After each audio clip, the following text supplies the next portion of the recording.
Selon toi, pourquoi ELAB est une initiative qui a du sens?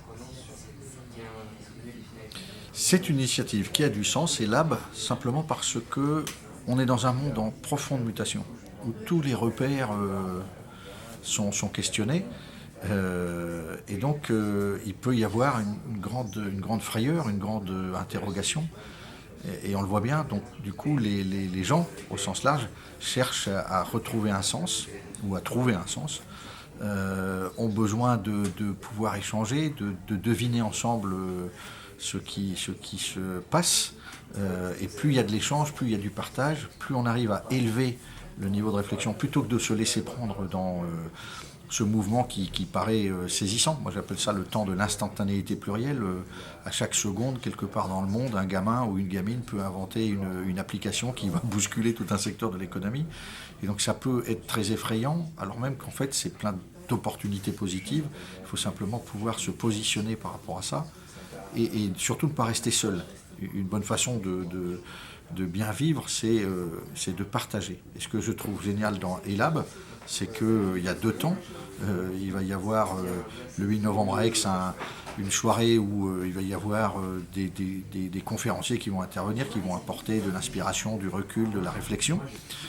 Et puis après, à Marseille, je crois le 17 novembre, il va y avoir toute une journée d'atelier où justement il va pouvoir y avoir de la co-construction, du travail, de l'échange. Et donc je trouve cette initiative tout à fait remarquable. Elle est en plein dans ce besoin qu'on a de trouver ensemble comment partager nos interrogations. J'aime pas le mot angoisse, j'aime pas le mot peur.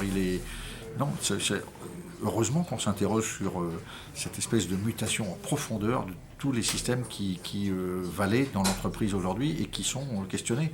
Les chiffres, ils sont simples. 60% des métiers, de nouveaux métiers auront apparu d'ici 15 ans, quand autant auront disparu. Les questions fondamentales, elles sont fondamentales. C'est quelle est la place de l'homme dans tout ça?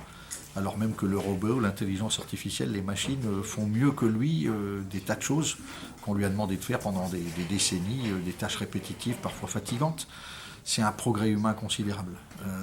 Mais en même temps, comme tout progrès humain, il a ses contreparties, cette espèce d'incertitude que l'homme a tant de mal à supporter, et qui doit être une alliée, pas une ennemie.